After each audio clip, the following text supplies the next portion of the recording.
கிறிஸ்து இயேசுக்குள் அன்பாய் அழைக்கப்பட்ட சகோதர சகோதரிகளே, நம்முடைய பரமபிதாவாகிய யெகோவா தேவனுடைய நாமத்திற்கு மகிமைக்காகவும், நம்முடைய ஆண்டவராகிய இயேசு கிறிஸ்துவனுடைய நாமத்திற்கு மகிமைக்காகவும் இந்த நாளிலே நாம் தியானிக்கும்படியாக எடுத்துக்கொண்ட ஒரு வேத பாடத்தின் தலைப்பு இயேசு கிறிஸ்துவனுடைய இரண்டாம் வருகை என்கின்ற ஒரு பாடத்தை தான் நம்ம தொடர்ந்து பார்த்துட்டு வரோம்.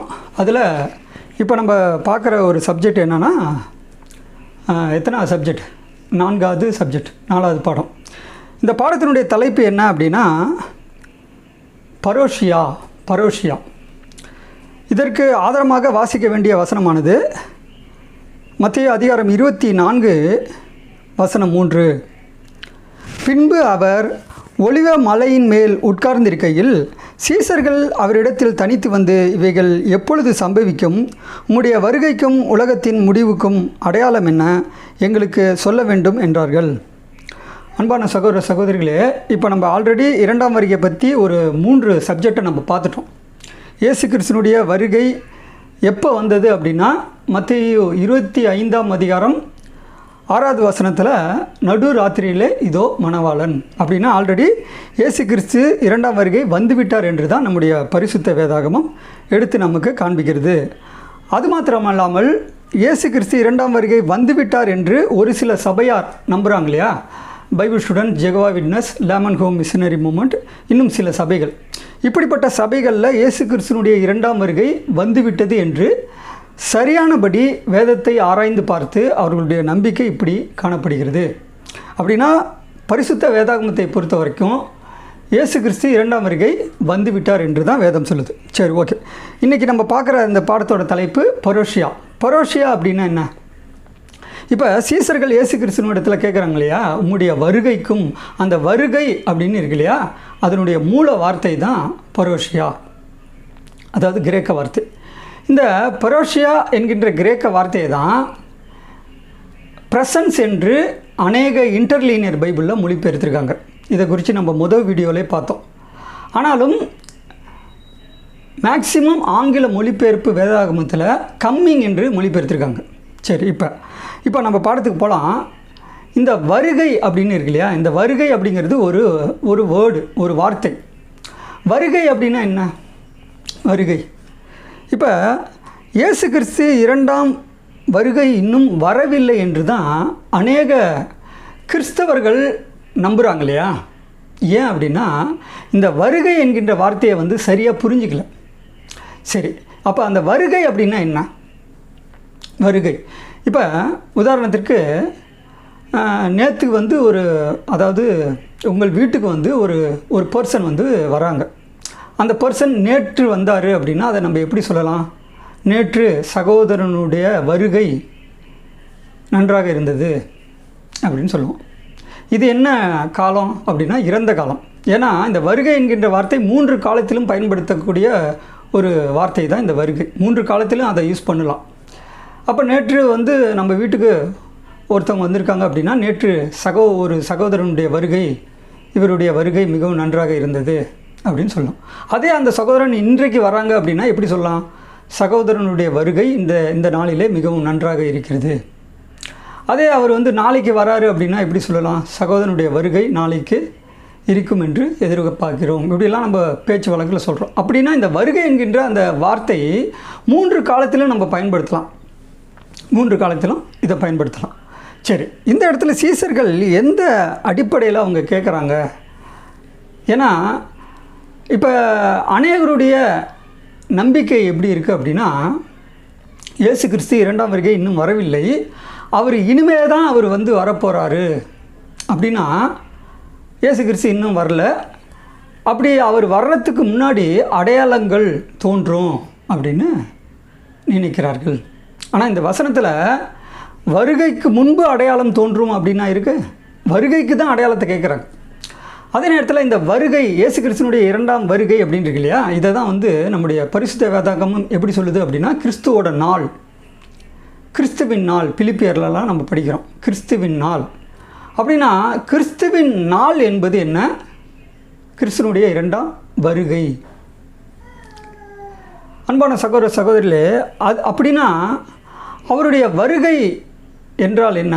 அவருடைய வருகை என்றால் என்ன? இன்றைக்கு எல்லாரும் வந்து இயேசு கிறிஸ்து இரண்டாம் வருகை இன்னும் வரவில்லை என்று நினைக்கிறாங்க இல்லையா? அவங்களுடைய அந்த சிந்தனை, அவர்களுடைய நம்பிக்கை எப்படி இருக்குன்னா, இப்போ நமக்கு 24 மணி நேரம் கொண்டது ஒரு நாள். அது மாதிரி இயேசு கிறிஸ்து இரண்டாம் வருகை வராரு அப்படின்னா அவருக்கு இந்த காலத்தை பொருத்தி பார்க்கலாமா? அதாவது 24 மணி நேரம் கொண்டது ஒரு நாள் நமக்கு. அதே மாதிரி இயேசு கிறிஸ்துனுடைய வருகை எப்படி? அவருடைய வருகை நமக்கு எவ்வளவு காலப்பகுதி என்று வேதம் சொல்லுது?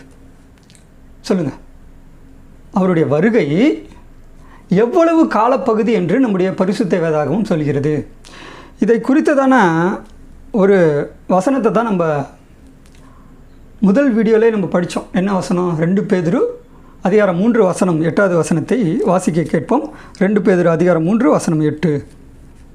பிரியமானவர்களே, கர்த்தருக்கு ஒரு நாள் 1000 வருஷம் போலவும் 1000 வருஷம் ஒரு நாள் போலவும் இருக்கிறதென்கிற இந்த ஒரு காரியத்தை நீங்கள் அறியாதிருக்கிற வேண்டாம். பாருங்கள், அப்போஸ்தலனாகிய பேதுரு தான் எழுதுகிறார். அதாவது கர்த்தருடைய நாள் அப்படின்னு வரும், கர்த்தருடைய நாள் அப்படின்னு வரும். ஆனால் அவருடைய அந்த நாளை குறித்து சொல்கிறப்ப 8வது வசனத்தில் கர்த்தருக்கு ஒரு நாள் 1000 வருஷம் போலவும் 1000 வருஷம் ஒரு நாள் போலவும். அப்படின்னா இந்த வசனத்தினுடைய சத்தியம் என்ன அப்படிங்கிறத நம்ம ஆல்ரெடி பார்த்துட்டோம். 2வது வீடியோ முதல் வீடியோவில் நம்ம பார்த்துருக்கோம். அதாவது நம்ம 1000 வருடம் வாழக்கூடிய வாழ்க்கை தேவனுடைய பார்வையில் ஒரு நாள். அந்த ஒரு நாள், அந்த ஒரு நாளை யார் கையில் தேவன் கொடுக்குறார்? யெகோவா தேவன் கிறிஸ்துவோட கையில் கொடுக்குறார். அதனால தான் கிறிஸ்துவோட நாள், கிறிஸ்துவின் நாள் என்று நம்முடைய வேதம் சொல்லுது. அப்படின்னா அவருடைய வருகை எவ்வளவு காலப்பகுதி அப்படின்னா அது நமக்கு 1000 ஆண்டு காலப்பகுதி, 1000 வருடம் கொண்ட ஒரு காலப்பகுதி என்று தான் நம்முடைய வேதம் சொல்லுது. அப்படின்னா இந்த வருகை என்பது எல்லோரும் என்ன நினைக்கிறாங்க? 24 மணி நேரம் கொண்டது ஒரு நாள். யாருக்கு? நமக்கு. அதே மாதிரி கிறிஸ்துவனுடைய வருகை 24 மணி நேரம் கொண்டது ஒரு நாள் என்று நம்முடைய சிந்தனைக்கு ஏற்றவாறு நம்ம எடுத்துக்கொள்ளலாமா? அப்படி எடுத்துக்கொண்டால் தவறான ஒரு காரியத்தை தான் நம்ம, ஒரு தவறான புரிதலுக்குள்ளே தான் நம்ம போயிடும். அதுதான் வேதம் சொல்லுது, கர்த்தருக்கு ஒரு நாள் 1000 வருஷம் போல், 1000 வருஷம் ஒரு நாள் போல்.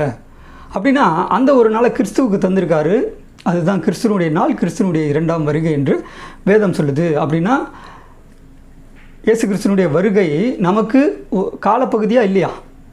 சொல்லுங்கள், நீங்கள் தான் சொல்லணும். காலப்பகுதி எப்படி? 1000 ஆண்டுகள். சரி, ஓகே. இப்போ நம்ம பாடத்துக்கு போகலாம். மத்தேயு 24ஆம் அதிகாரம் 3ஆம் வசனத்தில் இந்த வருகை அப்படின்ட்டு இல்லையா, இதனுடைய மூல வார்த்தை பெரோஷியா. அந்த பெரோஷியா என்கின்ற அந்த மூல வார்த்தை கிரேக்க வார்த்தையை ப்ரெசன்ஸ் என்று மொழிபெயர்த்திருக்காங்க. இன்டர்லீனியர் பைபிளில் அதிகமாக ஒரு 80% இன்டர்லீனியர் பைபிளெல்லாம் நீங்கள் பார்த்தீங்கன்னா ப்ரெசன்ஸ்னால் வந்து இருத்தல். அப்படின்னா எது சரியான மொழிபெயர்ப்பு? கம்மிங்காக ப்ரெசன்ஸா? வந்திருத்தல் என்பது தான் சரியான மொழியாக்கம். ஏன் அப்படின்னா நமக்கு 1000 ஆண்டுகள் கொண்ட ஒரு காலப்பகுதி கிறிஸ்துவோட நாள், கிறிஸ்துவனுடைய இரண்டாம் வருகை என்று தான் வேதம் சொல்லுது. அப்படின்னா அவருடைய வருகை நமக்கு ஒரு காலப்பகுதி, அந்த காலப்பகுதி 1000 ஆண்டுகள். அப்படின்னா வருகை அப்படின்னா என்ன? வந்து இருத்தல். ஆல்ரெடி அவர் வந்துட்டார். 6000 ஆண்டுகள் 6 நாட்கள் முடிஞ்சிருச்சு. அப்படின்னா 7வது நாள் ஓய்வு நாள், கிறிஸ்துவின் நாள், கிறிஸ்துவின் இரண்டாம் வருகை என்று தான் வேதம் சொல்லுது. அப்படின்னா இந்த வருகை என்பது வந்திருத்தல் என்கின்ற ஒரு அர்த்தத்தை தான் நம்முடைய பரிசுத்த வேதாகமும் கொடுக்கிறது. இப்போ பெரோஷியா என்கின்ற கிரேக்க வார்த்தைக்கு லிட்ரல் மீனிங், அதாவது லிட்ரல்னால் தெரியுங்களா, அது அப்படியே மொழிபெயர்த்தா ஆங்கிலத்தில் மொழிபெயர்க்கிறது லிட்ரல் மீனிங் அப்படின்னா ப்ரெசன்ஸ் என்பது தான். இப்போ நீங்கள் ஒரு சில ஆங்கிலத்தில் அநேக ரெஃபரன்ஸ் பைபிள்லாம் இருக்கு இல்லையா, அதிலெல்லாம் நீங்கள் ஒரு சில விளக்கங்களை பெரோஷியா என்கின்ற கிரேக்க வார்த்தைக்கு ப்ரெசன்ஸ் என்பது தான் ஒரு சரியான மொழியாக்கம், மொழிபெயர்ப்பு என்று ஒரு சில ஆங்கில ரெஃபரன்ஸ் பைபிளில் இருக்கிற காரியத்தை இப்போ நம்ம பார்க்கலாம்.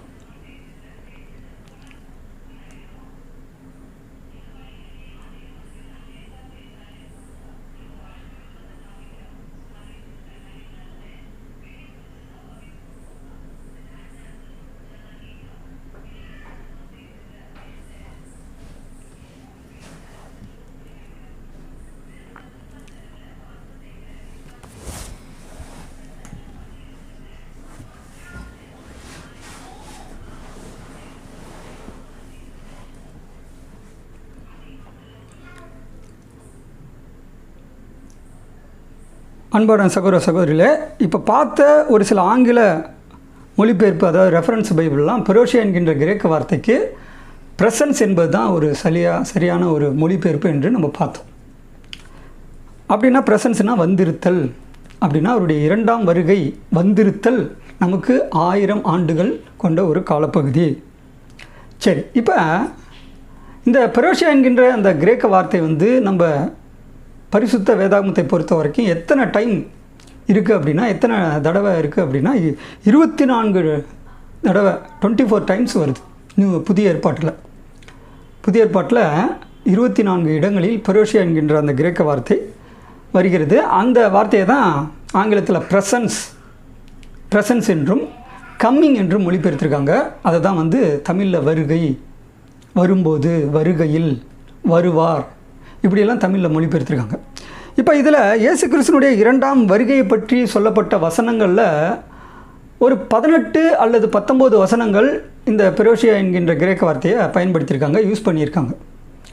இப்போ நம்ம எதற்காக இப்படிப்பட்ட ஒரு காரியத்தை பார்க்கணும் அப்படின்னா, இப்போ மேக்சிமம் கம்மிங் என்று மொழிபெயர்த்திருக்காங்க இல்லையா, கம்மிங் என்கின்ற ஆங்கில வார்த்தையை தான் வருகை அப்படின்னு மொழிபெயர்த்திருக்காங்க. அப்படின்னா இப்போ எல்லா கிறிஸ்தவர்களுடைய நம்பிக்கை என்ன? இயேசு கிறிஸ்து இரண்டாம் வருகை இன்னும் வரவில்லை. அவர்களுடைய எதிர்பார்ப்பு எப்படி இருக்குன்னா, மாம்ச கண்களால் அவரை பார்க்க முடியும் அப்படி தான் நினைக்கிறாங்க. இதை குறித்து தான் நம்ம பார்த்தோம். அப்போஸ்தலனாகிய பவுல் சொல்கிறார் இல்லையா, இனி ஒருபோதும் மாம்சத்தின்படி அவரை அறியோம். அப்படின்னா மாம்ச கண்களால் அவரை பார்க்க முடியாது. அப்படின்னா எப்படி அவர் வந்துட்டார் அப்படிங்கிறத நம்ம அறிந்து கொள்வது. அதனால தான் சீசர்கள் மத்திய 24ஆம் அதிகாரம் 3ஆம் வசனத்தில் என்ன கேட்குறாங்க?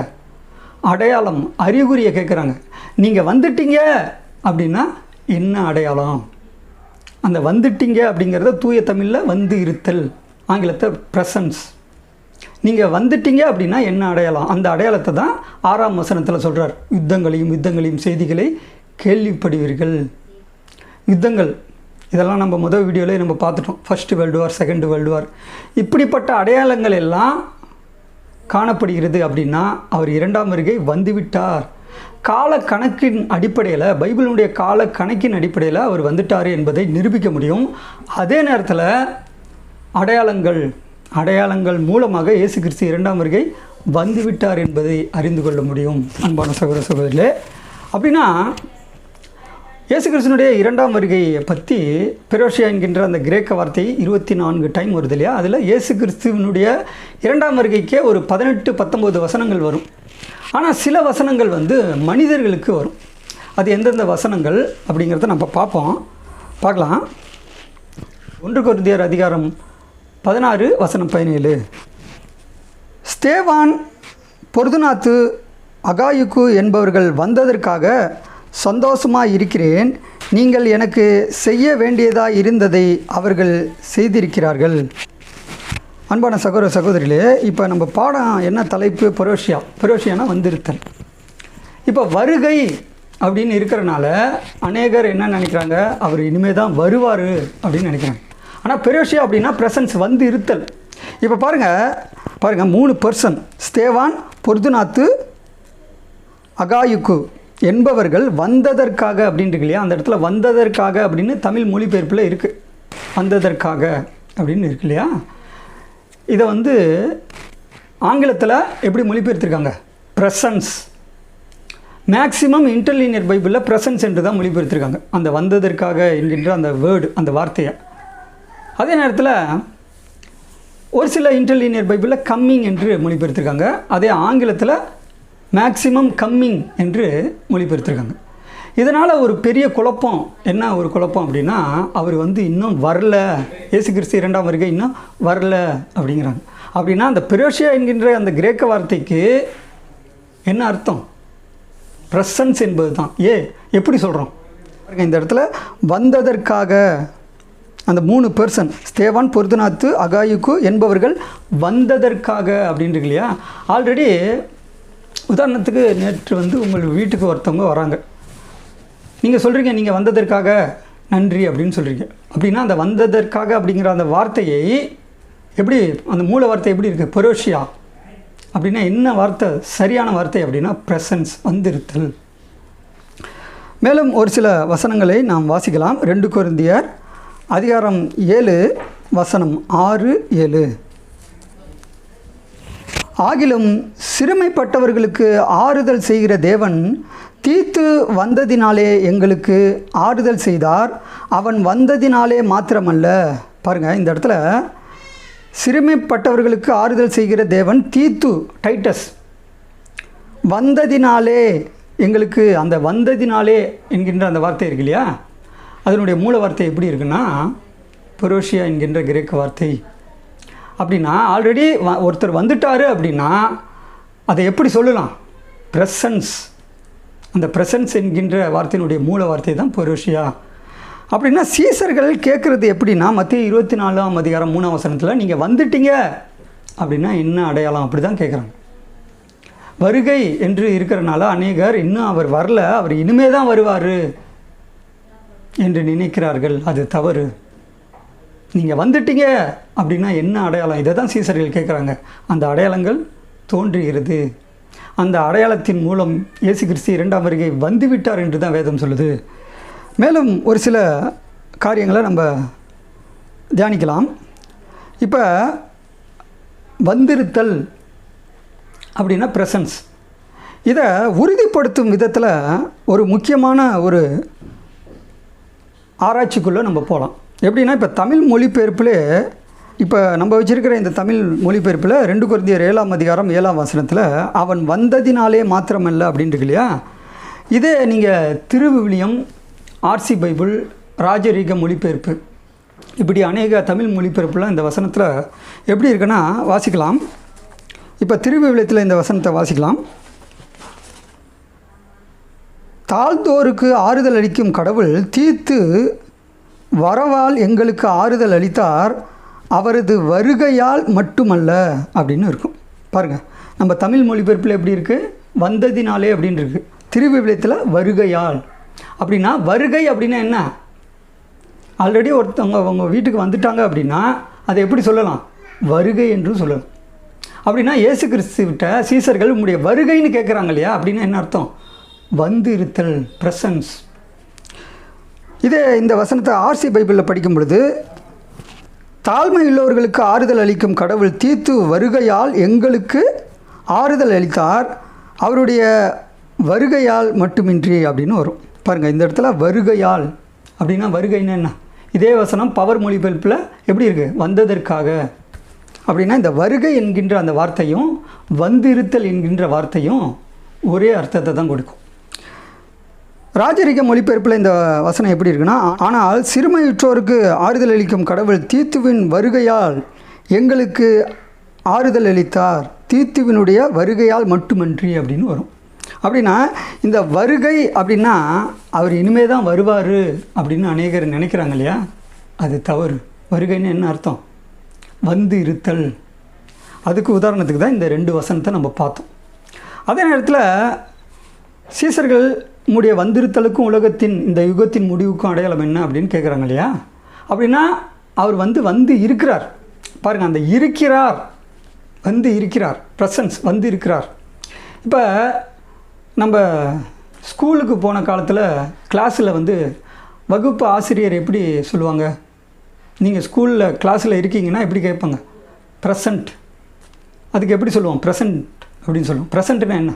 இந்த ப்ரெசண்ட் என்கின்ற வார்த்தை, ப்ரெசன்ஸ் என்கின்ற வார்த்தையும் ஒரே அர்த்தம்தான், வந்து இருத்தல். அன்பான சகோதர சகோதரிகளே, மேலும் இந்த வந்து இருத்தல், அந்த இருத்தல், இருக்கிறேன் அப்படிங்கிற அந்த வார்த்தையை அடிப்படையாக கொண்ட இந்த பெரோஷியா என்கின்ற கிரேக்க வார்த்தைக்கு இன்னொரு வசனம் பொருந்தக்கூடியதாக அமைந்துள்ளது. என்ன வசனம் அப்படின்னா வாசிக்கலாம். பிலிப்பியர் அதிகாரம் 1 வசனம் 26.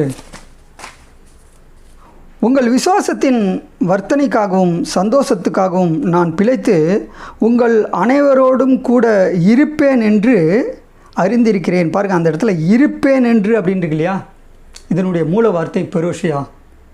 இதை தான் ப்ரெசன்ஸ் என்று மொழிபெயர்த்திருக்காங்க. அப்படின்னா ஆல்ரெடி ஒருத்தர் வந்துட்டார், உங்கள் மத்தியில் இருக்கிறாரு அப்படிங்கிறதுக்கும் அந்த மூல வார்த்தை என்ன? ப்ரெசன்ஸ். அப்படின்னா சீசர்கள் கேட்குறது எப்படி? நீங்கள் வந்துட்டீங்க அப்படின்னா என்ன அடையாளம்? அந்த வந்துட்டீங்க இதை தூய தமிழில் வந்திருத்தல் அப்படின்னா எது ஒரு சரியான மொழிபெயர்ப்பு? கம்மிங்காக ப்ரெசன்ஸா? ப்ரெசன்ஸ் என்பது தான். அதனால தான் maximum இன்டர்லீனியர் பைபிளெல்லாம் NIV, KJV, RSV, NASB இந்த மாதிரி அநேக இன்டர்லீனியர் பைபிளில் ப்ரெசன்ஸ் என்று சரியானபடி மொழிபெயர்த்திருக்காங்க.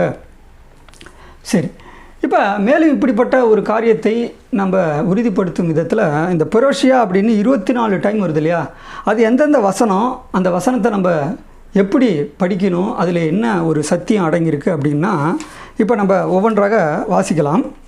மத்தேயு அதிகாரம் 24:3 இதுதான் முதல் வசனம். மொத்தம் இயேசு கிறிஸ்துனுடைய 2ஆம் வருகை அப்படின்னாவே 18 வசனங்கள் 19 வசனங்கள் இடம்பெற்றுள்ளது. சில வசனங்கள் மனிதர்களுக்கு பயன்படுத்தியிருக்காங்க. இந்த பெரோஷியா என்கின்ற அந்த மனிதர்கள் அந்த சம்பவத்தை அடிப்படையாக கொண்டு இந்த வார்த்தை பெரோஷியா என்கின்ற வார்த்தையை மென்ஷன் பண்ணியிருக்காங்க. பெரோஷியா அப்படின்னா என்ன அர்த்தம்? ப்ரெசன்ஸ், வந்திருத்தல். அப்படின்னா நம்ம எப்படி படிக்கணும்? இந்த பெரோஷியா என்கின்ற அந்த வார்த்தை இடம்பெற்றுள்ள அந்த 24 வசனங்களையும் நம்ம ஒவ்வொன்றாக பார்க்கலாம். முதல் வசனம் மத்தேயு 24:3. உம்முடைய வருகைக்கும் உலகத்தின் முடிவுக்கும் அடையாளம் என்ன அப்படின்னு சீசர்கள் கேட்குறாங்க. அப்படின்னா நம்ம எப்படி படிக்கணும்? உம்முடைய வந்திருத்தலுக்கும் யுகத்தின் முடிவுக்கும் அடையாளம் என்ன? இப்படி தான் நம்ம படிக்கணும். அடுத்தது வசனம் மத்தேயு 24ஆம் அதிகாரம் 27வது வசனம்.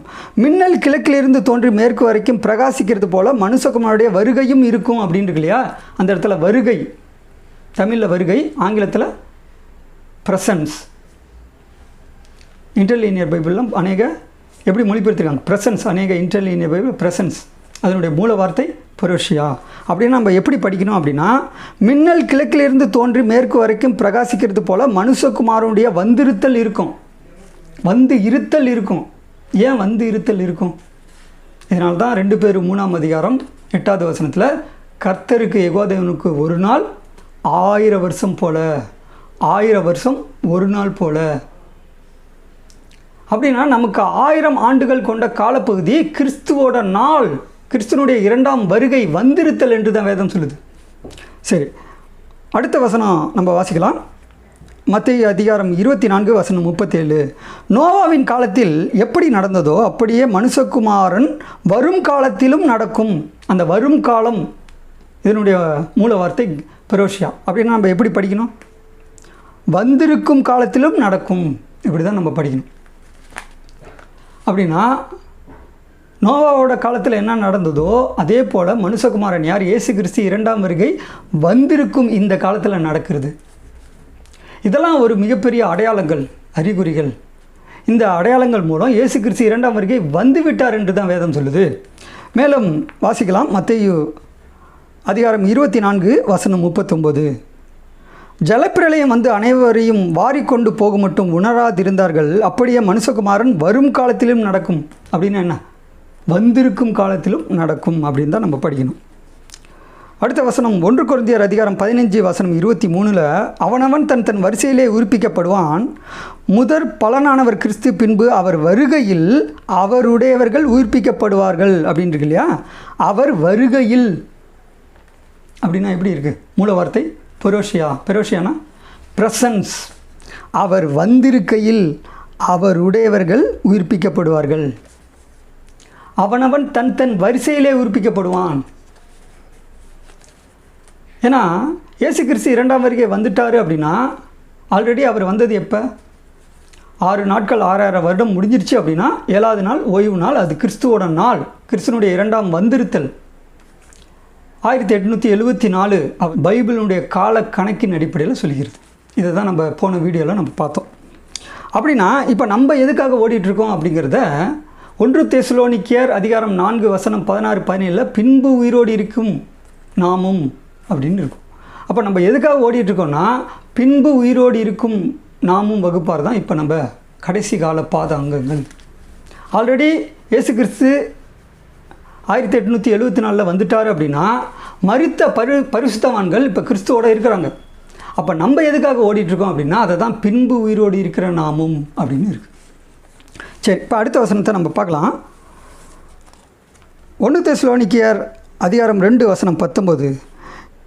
எங்களுக்கு நம்பிக்கையும் சந்தோஷமும் மகிழ்ச்சியின் கிரீடமுமாய் இருப்பவர்கள் யார்? நம்முடைய கர்த்தராகிய இயேசு கிறிஸ்து வரும்போது. இந்த தமிழ் வார்த்தையினுடைய ஒரு மூல வார்த்தை என்ன அப்படின்னா கிரேக்க வார்த்தை பொரோஷியா. அடுத்த வசனம் 1 தெசலோனிக்கர் அதிகாரம் 3:13 இவ்விதமாய் நம்முடைய கர்த்தராகிய இயேசு கிறிஸ்து தமது பரிசுத்தவான்கள் அனைவரோடும் கூட வரும்போது. பாருங்கள், இந்த வசனம்லாம் மிகப்பெரிய ஒரு ஆழமான ஒரு பாடங்கள், சப்ஜெக்ட். தேவனுக்கு சித்தமானால் இப்படிப்பட்ட வசனத்துக்கு உண்டான உண்மை என்ன, சத்தியம் என்ன அப்படிங்கிற காரியத்தை நம்ம அடுத்தடுத்த வீடியோ பதிவுகளில் நம்ம பார்க்கலாம். அப்படின்னா இந்த வசனத்தில் பாருங்கள், கர்த்தராகிய இயேசு கிறிஸ்து தமது பரிசுத்தவான்கள் அனைவரோடும் கூட வரும்போது. அந்த வரும்போதுங்கிற வார்த்தை, மூல வார்த்தை எப்படி இருக்குது? பொரோஷியா, வந்திருக்கும் போது அப்படின்னு தான் நம்ம படிக்கணும். அடுத்த வசனமாக 1 தெசலோனிக்கர் அதிகாரம் 4:15 கர்த்தருடைய வார்த்தையை முன்னிட்டு நாங்கள் உங்களுக்கு சொல்கிறதாவது, கர்த்தருடைய வருகை மட்டும் உயிரோடு இருக்கும் நாம் நித்திரை அடைந்தவர்களுக்கு முந்திக் கொள்வதில்லை அப்படின்ட்டு இல்லையா? இதில் பாருங்கள், கர்த்தருடைய வருகை மட்டும். அந்த வருகை மட்டும்ங்கிற வார்த்தை, மூல வார்த்தை எப்படி இருக்குது? பொரோஷியா. கர்த்தருடைய வந்திருத்தல் மட்டும், கர்த்தருடைய வந்து இருத்தல் மட்டும் உயிரோடு இருக்கிற நாம் நித்திரை அடைந்தவர்களுக்கு முந்திக் கொள்வதில்லை அப்படின்னு தான் படிக்கணும். அடுத்த வசனமாக 1 தெசலோனிக்கர் அதிகாரம் 5:23 சமாதானத்தின் தேவன் தாமே உங்களை முற்றிலும் பரிசுத்தமாக்குவாராக.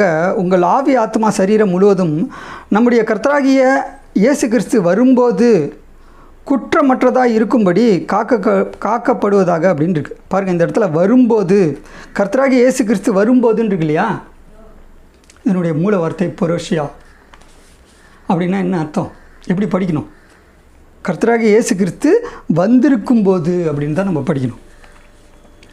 அடுத்த வசனமாக 2 தெசலோனிக்கர் அதிகாரம் 2:1 அன்றையும் சகோதரரே, நம்முடைய கர்த்தராகிய இயேசு கிறிஸ்துவின் வருகையும் நாம் அவரிடத்திலே சேர்க்கப்படுவதையும் குறித்து நாங்கள் உங்களை வேண்டிக் கொள்கிறது என்னவென்றால். பாருங்கள், இந்த வசனத்தில் நம்முடைய கர்த்தராகிய இயேசு கிறிஸ்துவின் வருகையும் அப்படின்ட்டு இல்லையா? இதனுடைய மூல வார்த்தை பொரோஷியா. அப்படின்னா நம்ம எப்படி படிக்கணும்? கர்த்தராகிய இயேசு கிறிஸ்துவின் வந்திருத்தலையும். ஏன் வந்திருத்தல்? 1000 ஆண்டுகள் கொண்ட காலப்பகுதி, கிறிஸ்துவோட நாள், கிறிஸ்துவின் வருகை.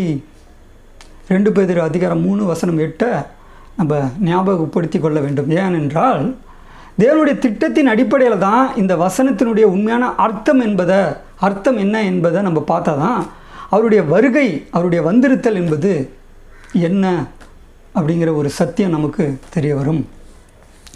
சரி, அடுத்த வசனமாக 2 தெசலோனிக்கர் அதிகாரம் 2:8 நீக்கப்படும்போது அந்த அக்கிரமக்காரன் வெளிப்படுவான், அவனை கர்த்தர் தம்முடைய வாயின் சுவாசத்தினாலே அழித்து தம்முடைய வருகையின் பிரசன்னத்தினாலே நாசம் பண்ணுவார். பாருங்கள், இந்த இடத்துல தம்முடைய வருகையின் பிரசன்னத்தினாலே. பாருங்கள், அந்த வருகையின் அப்படிங்கிற வார்த்தை என்ன வார்த்தை பயன்படுத்தியிருக்காங்க? மூல வார்த்தை பொரோஷியா. தம்முடைய வந்திருத்தல் பிரசன்னத்தினாலே நாசம் பண்ணுவார். தம்முடைய வந்திருத்தல் பிரசன்னத்தினாலே நாசம் பண்ணுவார் அப்படின்னு தான் நம்ம படிக்கணும். அடுத்த வசனம் யாக்கோபு அதிகாரம் 5:7 இப்படி இருக்க சகோதரரே, கர்த்தர் வருமளவும் நீடிய பொறுமையாயிருங்கள். இதோ பயிரிடுகிறவன் பூமியில் நற்பலனை அடைய வேண்டுமென்று முன்மாறியும் பின்மாறியும் வருமளவும் நீடிய பொறுமையோடு காத்திருக்கிறான் அப்படின்னு நம்ம படிக்கிறோம். இதில் பாருங்கள், இப்படி இருக்க சகோதரரே, கர்த்தர் வருமளவும் அப்படின்னு இருக்கு இல்லையா? அந்த வருமளவும் அப்படின்னா எப்படி இருக்குது? மூல வார்த்தை பொரோஷியா. அப்படின்னா நம்ம எப்படி படிக்கணும்? கர்த்தர் வந்திருக்கும் அளவும் அப்படின்னு தான் நம்ம படிக்கணும். அடுத்த வசனம் யாக்கோபு அதிகாரம் 5:8 நீங்களும் நீடிய பொறுமையோடு இருந்து உங்கள் இருதயங்களை ஸ்திரப்படுத்துங்கள், கர்த்தரின் வருகை சமீபத்திருக்கிறது அப்படின்னு இருக்குது. அந்த வருகை என்கின்ற வார்த்தை எப்படி இருக்குது? பொரோஷியானா ப்ரெசன்ஸ், வந்திருத்தல். அப்படின்னா நம்ம எப்படி படிக்கணும் அப்படின்னா, கர்த்தரின் வந்திருத்தல் சமீபமாக இருக்கிறதே. பாருங்கள், இந்த காரியங்களெல்லாம் அப்போஸ்தலர்கள் எழுதுகிறாங்க இல்லையா? அப்போஸ்தலர்கள் எப்போ எழுதுனாங்க? இயேசு கிறிஸ்து முதலாம் வருகை வந்து மரித்து 3ஆம் நாளில் உயிரோடு எழுந்த பிறகு 40 நாள் இருந்தார். பிறகு பிதாவாகிய தேவனால் அவர் என்ன பண்ணுறார்? எங்கே போகிறார்? பிதாவின் வலது பார்சத்தில் வீற்றிருந்தார். இதெல்லாம் அதுக்கு பிறகு தான் நடக்குது. அப்படின்னா அப்போஸ்தலர்களுடைய அந்த எழுத்து, அவர்கள் எழுதினாங்க இல்லையா? சுவிசேஷம் சுவிசேஷ புஸ்தகங்கள், நிருபங்கள் இதெல்லாம் எந்த காலப்பகுதியாவது இதெல்லாம் முடிஞ்சிருச்சு அப்படின்னா கிறிஸ்துவுக்கு பிறகு 1ஆம் நூற்றாண்டு. ஒரு நூற்றாண்டுனா 100 வருடம். அந்த முதல் நூற்றாண்டில் எழுதி முடிச்சிட்டாங்க. அப்படின்னா இப்போவும் இந்த வசனத்தை நம்ம படிக்கிறோம் அப்படின்னா அவர் இனிமே தான் வருவார் அப்படிங்கிற ஒரு சிந்தனையில் நம்ம படிக்கலாமா? அதனுடைய வார்த்தை, அந்த தமிழ் வார்த்தைக்கு உண்டான மூல வார்த்தை என்ன, அந்த மூல வார்த்தைக்கு உண்டான அந்த அர்த்தம் என்ன என்பதை நாம் ஆராய்ந்து பார்த்தாதான் அவர் வந்துட்டாரா வரலையா அப்படிங்கிற ஒரு உண்மை நமக்கு தெரிய வரும். அப்படின்னா இந்த வசனத்தை நம்ம எப்படி படிக்கணும்? கர்த்தரின் வந்திருத்தல் சமீபமாக இருக்கிறது. 6000 வருடம் முடிஞ்சிருச்சு அப்படின்னா அப்போஸ்தலர் 3:21 பார்த்தோம் இல்லையா? அப்போஸ்தலர் 3:21 யாவும் சீருக்கு வரும் காலம் வரும் வரை அவர் பரலோகத்தில் இருக்கணும். அந்த காலம் வந்துருச்சு அப்படின்னா அவர் பரலோகத்தை விட்டு இறங்கி வந்துடுவார். அதுதான் 2ஆம் வருகை, செகண்ட் கம்மிங், 2ஆம் வந்திருத்தல். மேலும் வாசிக்கலாம். 2 பேதுரு அதிகாரம் 1:16.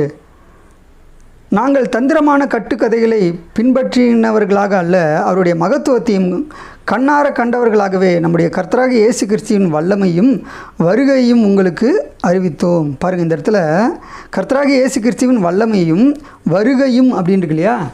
இதனுடைய மூல வார்த்தை பரோஷியா, வந்திருத்தல். அதே நேரத்தில் அடுத்த வசனம் 2 பேதுரு அதிகாரம் 3:4. அவர் வருவார் என்று சொல்கிற, பாருங்கள் இது முக்கியமான வசனம், அவர் வருவார் என்று சொல்கிற வாக்குத்தத்தம் எங்கே? பிதாக்கள் நித்திரை அடைந்த பின்பு சகலமும் சிருஷ்டிப்பின் தோற்றம் முதல் இருந்த விதமாக இருக்கிறதே என்று சொல்வார்கள். இன்றைக்கும் அப்படி தான் சொல்கிறாங்க.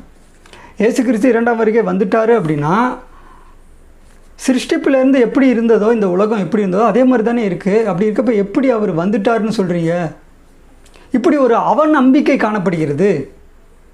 அப்படின்னா பரிசுத்த வேதாகமத்தில் இயேசு கிறிஸ்துனுடைய 2ஆம் வருகை பற்றி சொல்லப்பட்ட வசனங்களை கவனிக்கும் பொழுது தான் தீர்க்க தரிசன புஸ்தகங்கள், தீர்க்க தரிசன ப்ராப்பசிவ், இந்த ப்ராப்பசிவ் அந்த நிறைவேறுதல், இதெல்லாம் நம்ம ஆராய்ந்து பார்க்கும் பொழுது தான் இயேசு கிறிஸ்து 2ஆம் வருகை வந்துவிட்டார் என்று நமக்கு ஒரு உறுதியான ஒரு நம்பிக்கை, விசுவாசம் ஏற்படும். அப்படின்னா இந்த வசனத்தை நம்ம எப்படி படிக்கணும்? 2 பேதுரு 3ஆம் அதிகாரம் 4ஆம் வசனம், அவர் வருவார் அப்படின்ட்டு இல்லையா? இதனுடைய மூல வார்த்தை பரோஷியா. அவர் வந்திருப்பார் என்று சொல்கிற வாக்குத்தத்தம் எங்கே? இப்போ நம்ம இயேசு கிறிஸ்து 2ஆம் வருகை வந்துட்டார்னு சொன்னால் எல்லாம் என்ன பண்ணுறாங்க? பரியாசம் பண்ணுறாங்க. அதை தான் இந்த வசனத்தில் சொல்கிறாங்க. அவர் வந்திருப்பார் என்று சொல்கிற வாக்குத்தத்தம் இங்கே பிதாக்கள் நித்திரை அடைந்த பின்பு சகலமும் சிருஷ்டிப்பின் தோற்றம் முதல் இருந்த விதமாகவே தான் இருக்குது அப்படின்னு தானே இன்றைக்கி எல்லாம் நினைக்கிறாங்க. அப்படின்னா அவர் வந்திருப்பார், ஒரு சில காரியங்களை அவர் செய்யணும், ஒரு சில வேலைகள். அப்போஸ்தலரில் நம்ம படிக்கிறோம் இல்லையா? தீர்க்க தரிசன ப்ராப்பசி, அந்த நிறைவேறுதல். அப்போஸ்தலர் 15 பார்த்தோம். இதற்கு பின்பு நான் திரும்பி வந்து விழுந்து போன தாவீதின் கூடாரத்தை எடுப்பித்து கட்டுவேன் அப்படின்னு இருக்குது. அப்படின்னா தாவீதின் கூடாரம், விழுந்து போன தாவீதின் கூடாரம் எதை அடையாளப்படுத்தி சொல்கிறாரு அப்படின்னா இஸ்ரேல் நாடு. அப்போ இஸ்ரேல் நாடு சுதந்திரம் அடைஞ்சிருச்சு அப்படின்னா இயேசு கிறிஸ்து என்ன ஆயிட்டார்? 2ஆம் வருகை, அவருடைய 2ஆம் வந்திருத்தல் ஆரம்பமாயிடுச்சு. அடுத்த வசனமாக 2 பேதுரு அதிகாரம் 3:12. தேவனுடைய நாள் சீக்கிரமாய் வரும்படிக்கு மிகுந்த ஆவலோடே காத்திருங்கள். அந்த நாளில் வானங்கள் வெந்து அழிந்து பூதங்கள் எரிந்து உருகி போகும் அப்படின்னு இருக்கு இல்லையா? பாருங்கள், தேவனுடைய நாள் சீக்கிரமாய் வரும்படிக்கு. ஏன்னா இந்த இடத்துல தேவனுடைய நாள், கர்த்தருடைய நாள், யெகோவாவின் நாள். இப்போ தேவன் தான் வந்து எல்லாவற்றையும் படைக்கிறார். 2 பேர் 3:8 கர்த்தருடைய நாள் அப்படின்னு தான் பார்க்குறோம். கர்த்தருடைய நாள் அது நமக்கு 1000 ஆண்டுக்கு கொண்ட ஒரு காலப்பகுதி. அந்த நாளை கிறிஸ்துவிட்ட கொடுத்துருக்கார், கிறிஸ்துவின் இடத்தில் கொடுக்குறார். அது கிறிஸ்துவோட நாள். பாருங்கள், தேவனுடைய நாள் சீக்கிரமாய் வரும்படிக்கு அப்படின்னு இருக்கு இல்லையா? அப்படின்னா நம்ம எப்படி படிக்கணும்? இந்த வரும்படிக்கு என்கின்ற அந்த வார்த்தை, மூல வார்த்தை எப்படி இருக்குது? பரோஷியா, வந்திருக்கும்படி அப்படின்னு தான் நம்ம படிக்கணும். கடைசியாக 1 யோவான் அதிகாரம் 2:28 இப்படி இருக்க பிள்ளைகளே, அவர் வெளிப்படும்போது நாம் அவர் வருகையில் அவருக்கு முன்பாக வெட்கப்பட்டு போகாமல் தைரியம் உள்ளவர்களாய் இருக்கும்படிக்கு அவரில் நிலைத்திருங்கள். பாருங்கள், இந்த இடத்துல நாம் அவர் வருகையில் அப்படின்னு இருக்கு இல்லையா? எப்படி படிக்கணும்? இதனுடைய மூல வார்த்தை வருகையில், பெரோஷியா, பிரசன்ஸ், வந்திருக்கையில், அவர் வந்திருக்கையில் அவருக்கு முன்பாக வெட்கப்பட்டு போகாமல் தைரியம் உள்ளவர்களாக இருக்கும்படி அவரில் நிலைத்திருங்கள். அப்படின்னா இப்போ நம்ம பார்த்தோம் இல்லையா, பெரோஷியா என்கின்ற கிரேக்க வார்த்தை எத்தனை டைம் வருது? 24 டைம். அதில் இயேசு கிறிஸ்துனுடைய 2ஆம் வருகை பற்றின வசனங்களே பார்த்திங்கன்னா ஒரு 18-19 வசனங்கள் இருக்கும். ஒரு சில வசனங்கள் ஒரு சில மனிதர்களுக்கு பயன்படுத்தியிருப்பாங்க இந்த பெரோஷியா என்கின்ற கிரேக்க வார்த்தை. இதெல்லாம் நம்ம பார்த்தோம். வருகை அப்படின்னா வந்திருத்தல். அன்பான சகோதர சகோதரி, இப்படிப்பட்ட ஒரு வேத வசனத்தின் ஆராய்ச்சியின் அடிப்படையில் இந்த பெரோஷியா என்கின்ற ஒரு கிரேக்க வார்த்தையினுடைய சரியான ஒரு மொழிபெயர்ப்பு என்ன? பிரசன்ஸ், வந்திருத்தல் என்பது தான். இப்போ ஒரு கேள்வி என்ன அப்படின்னா, இப்போ அநேக பேர் இயேசு கிறிஸ்து 2ஆம் வருகை இன்னும் வரவில்லை, அவர் இனிமேல் தான் வருவார் அப்படின்னு நினைக்கிறாங்க இல்லையா, நம்புகிறாங்க இல்லையா? ஏன் அப்படி நம்புகிறாங்க? ஏன்னா மாம்ச கண்களால் இயேசு கிறிஸ்துனுடைய 2ஆம் வருகையை பார்க்க முடியாது. அதனால தான் சீசர்கள் அடையாளத்தை கேட்குறாங்க. அந்த அடையாளங்களை இப்போ நம்ம பார்க்குறோம். யுத்தங்கள் செய்திகளை கேள்விப்படுறோம். ஆனாலும் அநேகர் இயேசு கிறிஸ்து 2ஆம் வருகை இன்னும் வரவில்லை அப்படின்னு நினைக்கிறாங்களே. ஏன் அப்படின்னா பாருங்கள், இந்த வருகை என்கின்ற வார்த்தையை ஒரு சாதாரணமாக எல்லாம் நினைக்கிறாங்க. எப்படி அப்படின்னா, உதாரணத்துக்கு நமக்கு 24 மணி நேரம் கொண்டது ஒரு நாள், 24 hours ஒன் டே. யாருக்கு? நமக்கு. அதே மாதிரி வருகை என்கின்ற அந்த வார்த்தையை 3 காலத்திலும் அந்த வார்த்தையை பயன்படுத்தலாம். அதை தான் நம்ம ஆரம்பத்திலே பார்த்தோம். இறந்த காலம், நிகழ்காலம், எதிர்காலம், வருங்காலம், 3 காலத்திலும் இந்த வருகை என்கின்ற வார்த்தையை நம்ம படிக்கலாம். அப்படின்னா அந்த வருகை என்பது, இயேசு கிறிஸ்துவினுடைய 2ஆம் வருகை என்பது நமக்கு 1000 ஆண்டுகள் கொண்ட ஒரு காலப்பகுதி. இந்த ஒரு காரியத்தை புரிஞ்சுக்கிட்டோம் அப்படின்னா இயேசு கிறிஸ்து 2ஆம் வருகை வந்து விட்டார் என்று நம்மால் என்ன பண்ணலாம்? தெரிந்து கொள்ள முடியும், அறிந்து கொள்ள முடியும். சரி, இப்போ இன்டர்லீனியர் பைபிளெல்லாம் பெரோஷியா என்கின்ற கிரேக்க வார்த்தையை பிரசன்ஸ் என்று அநேக இன்டர்லீனியர் பைபிளில் மொழிபெயர்த்திருக்காங்க. அப்படின்னா கம்மிங் என்கின்ற வார்த்தையை ஏன் மொழிபெயர்த்தாங்க? இப்போ பெரோஷியா என்கின்ற கிரேக்க வார்த்தைக்கு சரியான ஒரு மொழிபெயர்ப்பு ப்ரெசன்ஸாக கம்மிங்காக. ஏன்னா ஒரு சில இன்டர்லீனியர் பைபிளில் பாருங்கள், இதுவும் ஒரு இன்டர்லீனியர் பைபிள் தான், லெக்சிகான். இது மாதிரி ஒரு சில இன்டர்லீனியர் பைபிளெல்லாம் பெரோஷியா என்கின்ற அந்த கிரேக்க வார்த்தை கம்மிங் என்று மொழிபெயர்த்திருக்காங்க. கம்மிங் என்கின்ற மொழிபெயர்ப்பு தான் சரியானது. அதனால் இயேசு கிறிஸ்து 2ஆம் வருகை இன்னும் வரவில்லை, இப்படியும் ஒரு சிலருடைய நம்பிக்கை காணப்படுகிறது.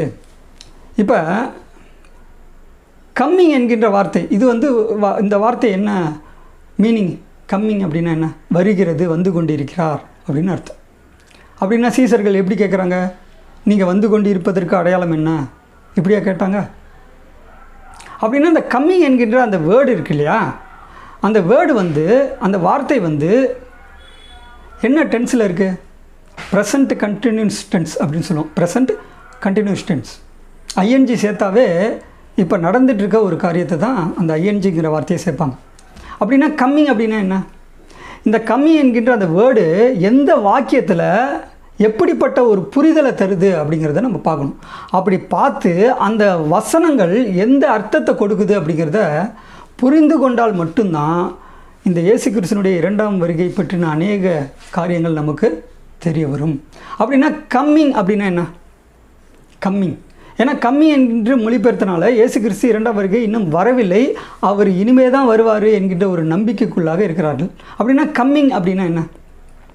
இப்போ கம்மிங் அப்படின்ட்டு இல்லையா, இது இந்த வார்த்தையை எப்படி பயன்படுத்தலாம்? கம்மிங், இயேசு கிறிஸ்துனுடைய 2ஆம் வருகையை எப்படி சொல்லலாம்? ஆங்கிலத்தில் செகண்ட் கம்மிங் அப்படின்னு சொல்லலாம். இதே முதல் வருகையை நம்ம எப்படி சொல்லலாம்? ஃபர்ஸ்ட் கம்மிங் அப்படின்னு சொல்லலாம். இப்போ கம்மிங் என்கின்ற வார்த்தை வரனால இயேசு கிறிஸ்து 2ஆம் வருகை இன்னும் வரவில்லை அப்படின்னு நினைக்கிறாங்க இல்லையா. அப்படின்னா முதலாம் வருகையை நம்ம ஆங்கிலத்தில் எப்படி சொல்லலாம்? First coming. அப்படின்னா என்ன? First coming. இயேசு கிறிஸ்து முதலாம் வருகை இன்னும் வரவே இல்லை அப்படின்னு சொல்லலாமா? சொல்ல முடியுமா? சொன்னால் அது கரெக்டாக இருக்குமா? அப்படின்னா இந்த கம்மிங் என்கின்ற வார்த்தை, அந்த வேர்டு எந்த சென்டென்ஸில் எப்படிப்பட்ட ஒரு அர்த்தத்தை கொடுக்கக்கூடியதாக இருக்கிறது அப்படிங்கிறத புரிந்து கொண்டால் மாத்திரமே இயேசு கிறிஸ்துனுடைய 2ஆம் வருகை, அதாவது வந்திருத்தல் என்கின்ற ஒரு உண்மையை வேத வசனத்தை படிக்கும்போது நம்மளால் அறிந்து கொள்ள முடியும், புரிந்து கொள்ள முடியும். அன்பான சகோதர சகோதரிகளே, இப்போ இந்த பெரோஷியா என்கின்ற அந்த கிரேக்க வார்த்தைக்கு உண்டான அந்த வார்த்தை ப்ரெசன்ஸ், கம்மிங், இப்போ ரெண்டுமே ஒரே அர்த்தத்தை தான் கொடுக்கும். ப்ரெசன்ஸ்னால் வந்து இருத்தல். ஏன்னா நமக்கு 1000 ஆண்டுகள் கொண்ட காலப்பகுதி அவருடைய கிறிஸ்துவோட நாள், அவருடைய செகண்ட் கம்மிங், இரண்டாம் வருகை, இரண்டாம் வந்திருத்தல். அப்போ கம்மிங் அப்படிங்கிறது வேறு ஒரு பொருளை, வேறு ஒரு அர்த்தத்தை கொடுக்கக்கூடிய ஒரு காரியம் என்று அநேகர் தவறாக நினைக்கிறாங்க. அப்படி அந்த கம்மிங் என்கின்ற வார்த்தையை அவர் இயேசு கிறிஸ்து இரண்டாம் வருகை வரல, அவர் இனிமே தான் வருவார் அப்படின்னு நம்ம எடுத்துக்கிட்டால், ஃபஸ்ட்டு கம்மிங் இயேசு கிறிஸ்து முதலாம் வருகை, ஃபஸ்ட்டு கம்மிங்னு இருக்குது. அப்படின்னா இயேசு கிறிஸ்து முதலாம் வருகை இன்னும் வரலன்னு சொல்லலாமா? அப்படின்னா அந்த வேர்டு, அந்த வார்த்தை எப்படிப்பட்ட சென்டென்ஸில் எந்த அர்த்தத்தை கொடுக்குது அப்படிங்கிறத புரிந்து கொண்டால் மாத்திரமே இயேசு கிறிஸ்துனுடைய இரண்டாம் வருகை பற்றின மகத்தான சத்தியங்கள் நமக்கு தெரிய வரும். சரி, இப்போ கடைசியாக ஒரு சில வசனங்களை வாசித்து இந்த பாடத்தை நாம் நிறைவு செய்வோம். ரோமர் அதிகாரம் 13 வசனம் 11. நித்திரையை விட்டு எழுந்திருக்கத்தக்க வேலையாயிற்று என்று நாம் காலத்தை அறிந்தவர்களாய் இப்படி நடக்க வேண்டும். பாருங்கள், அப்போஸ்தலனாகிய பவுல் தான் நிருபத்தில் எழுதுகிறார். நித்திரையை விட்டு எழுந்திருக்கத்தக்க வேலையாயிற்றென்று நாம் காலத்தை அறிந்தவர்களாய், பாருங்கள் இந்த இடத்துல காலத்தை அறிந்தவர்களாய் இருக்கணும். நம்ம எந்த கால சூழ்நிலையில் நம்ம வாழ்ந்துட்டுருக்கோம். ஏன்னா அப்போஸ்தலர்கள் எழுதுகிறப்ப இயேசு கிறிஸ்து இரண்டாம் வருகை இனிமே தான் வருவார் அப்படிங்கிற ஒரு காரியத்தை தான் அவங்க எழுதுகிறாங்க. ஆனால் அவங்க அந்த பயன்படுத்தின அந்த வார்த்தை என்ன வார்த்தை? மூல வார்த்தை பெரோஷியா. அவங்க கேட்குறதே நீங்கள் வந்துட்டீங்க அப்படின்னா என்ன அடையாளம், இப்படி தான் கேட்குறாங்க. அப்படின்னா நம்ம எந்த கால சூழ்நிலையில் வாழ்ந்துட்டுருக்கோம்? ஏன்னா இன்றைக்கி அநேக பேர் தேவனை அறிந்திருக்கிறாங்க, கிறிஸ்துவை அறிந்திருக்காங்க, சரியானபடி அறிந்திருக்கிறார்கள். ஆனால் இயேசு கிறிஸ்துனுடைய இரண்டாம் வருகை வந்திருத்தலை அறிந்து கொள்ளாதபடி அநேகர் எப்படி இருக்காங்க? நித்திரையாக இருக்கிறாங்க. நித்திரைன்னா எப்படி? லிட்ரலாக தூங்கக்கூடிய தூக்கத்தை பற்றி சொல்லலை. சத்திய வசனம் என்ன சொல்லுது, எப்படிப்பட்ட உண்மையை சொல்லுது அப்படிங்கிற ஒரு காரியத்தை அநேகர் அறிந்து கொள்ளாதபடி எல்லாம் எப்படி இருக்காங்க? தூங்கி கொண்டு இருக்கிறார்கள். அப்படின்னா நம்ம எப்படிப்பட்ட ஒரு கால சூழ்நிலையில் நம்ம வாழ்ந்து கொண்டு இருக்கிறோம்? அவருடைய இரண்டாம் வருகை, கிறிஸ்துவனுடைய இரண்டாம் வருகை, கிறிஸ்துவின் நாளுக்குள்ளே தான் நம்ம வாழ்ந்து கொண்டு இருக்கிறோம் என்பதை உணர்ந்து இயேசு கிறிஸ்துவனுடைய இரண்டாம் வருகை வந்திருப்பதை நாம் உணர்ந்து தேவனுக்கும் கிறிஸ்துவுக்கும் வசனத்தை படிக்கும் பொழுது நாம் தேவனுக்கு பயப்படுகிற பயம் என்ன அப்படிங்கிறத நாம் அறிந்து கொண்டு தேவனுக்கு கீழ்ப்படிந்து கிறிஸ்து போல நம்ம வாழணும். இதுதான் தேவன் எதிர்பார்க்கிறார். அன்பான சகோதர சகோதரிகளே, இது கடைசி காலமாக இருக்கிறபடியால் இந்த காலம் எப்படி? கொடிய காலம். அப்படின்னா நம்ம எப்படிப்பட்ட ஒரு விழிப்புணர்வோடு, எச்சரிக்கையோடு, தேவனுக்கு பயந்து தேவனுக்கு பிரியமான ஒரு வாழ்க்கையை வாழ்ந்தால் தான் கிறிஸ்துவனுடைய நாளுக்குள்ளே தான் நம்ம இருக்கிறோம். அப்படி இருக்கிறப்ப ஒருவேளை நாம் மரிச்சிட்டோன்னா அடுத்த செகண்ட், அடுத்த இமைப்பொழுதே நம்ம என்ன ஆயிடுவோம்? கிறிஸ்துவோடு போயிடுவோம், மறுரூபம் ஆயிடுவோம். அன்பான சகோதர சகோதரிகளே, இப்படிப்பட்ட இயேசு கிறிஸ்துவனுடைய இரண்டாம் வருகை பற்றின அநேக வீடியோ பதிவீட்டில் இன்றைக்கி நம்ம பார்த்த இந்த பெரோஷியா என்கின்ற தலைப்பின் கீழே நம்ம பார்த்த இந்த காரியம், இந்த வசனங்கள், இந்த வசனத்தினுடைய உண்மை, சத்தியம், இதெல்லாம் நமக்கு ஓரளவு புரிந்திருக்கும். இன்னும் அநேக இயேசு கிறிஸ்துவனுடைய இரண்டாம் வருகையை பற்றின அநேக விளக்கமான பாடங்களை நம்ம வரக்கூடிய நாட்களில், அடுத்தடுத்த நாட்களில் பார்க்கலாம். பொறுமையோடு கேட்ட உங்கள் அனைவரையும் தேவன் தாமே ஆசீர்வதித்து சகல சத்தியத்திலும் நம்மை வழிநடத்துவாராக. ஆமென்.